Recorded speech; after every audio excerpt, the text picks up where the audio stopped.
So, Mark, have you on the phone. Appreciate your willingness to want to come on board and just share your thoughts, experiences, or success with the service.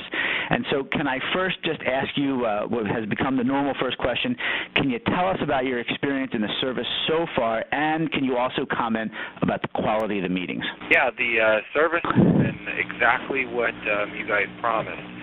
You promised that I would have meetings with professionals, starting with focus on CPAs and tax advisors, and when those weren't available, focus on other professionals such as attorneys.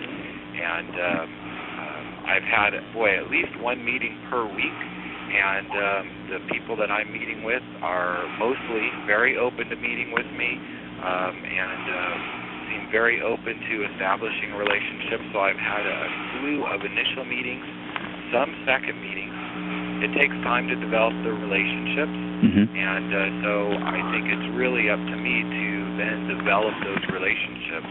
Once that first domino is pushed down, then the other dominoes can start to fall, so long as I just follow up and try to continue to build on that relationship. So I'm very excited with the way you guys have started this process for me.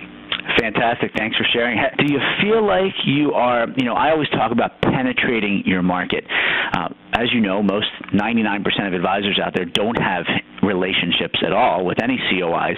Do you feel like now that you're starting to get out there on a consistent basis and start to meet with, work with, interact with, form relationships with these CPAs, accountants, and attorneys, do you feel that you're able to penetrate your market in a more strategic way to secure maybe new business for the future, for the rest of your practice life? Do you get that feeling at all? I think I am definitely making strong headways to position myself for that.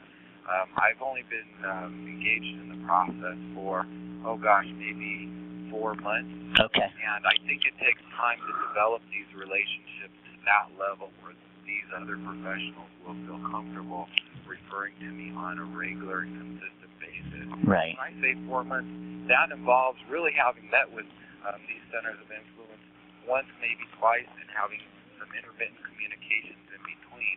But that groundwork is laid, and I think I really am positioned to develop those relationships, and it's really up to me from here going forward to do that and follow through, which I feel comfortable that I can do. Great. That was actually my next question. Do you feel like the products and the coaching that you've had from me/us, do you feel like that's given you the ability to go ahead and do what you need to do in order to nurture and then maximize those relationships? I think perhaps because I do things a little differently than I would envision the way you would want me to do it, I just take a little bit different approach on that. So I'm more interested in developing the one-on-one relationships, meeting with them one-on-one, and building it over time. So you've provided tools to help do that.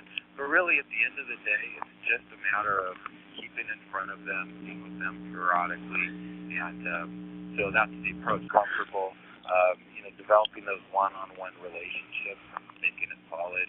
Great. That way, maybe it's a slower process, but I think it'll really work going forward. Perfect. Fantastic. Okay, great. Well, one last question. I know you talked a little bit about the potential that these relationships can have for you moving forward. If I asked you to say, hey, Mark, is it possible to put a dollar figure? Do you have any idea? Like if I said to you, how much money, how many millions of dollars perhaps do you think that these relationships could be worth in the coming years? Would you even be able to talk about something like that at this point? Well, I've got one center of influence. He's a CPA and somebody that, I've met. And he and I have, maybe 14 planning clients in common. Wow. And a slew of other clients that are in common. Seems like he provides me on average, maybe three referrals per year. And that's from that relationship. So if I can repeat that relationship with a few others, it will pay for itself multiple times over. How do I quantify that? It's really going to be hard to do. But if it wasn't for this one center of influence, the growth of my practice definitely would be much slower. So got it. It can happen not just for one center of influence, but my goal is to have perhaps 6 of these relationships by the end of the year. And some of them will be stronger, and some of them won't be as strong. But I have high expectations for this process. Great. Well, Mark, thanks again. I appreciate you taking the time to come on board, and I appreciate it.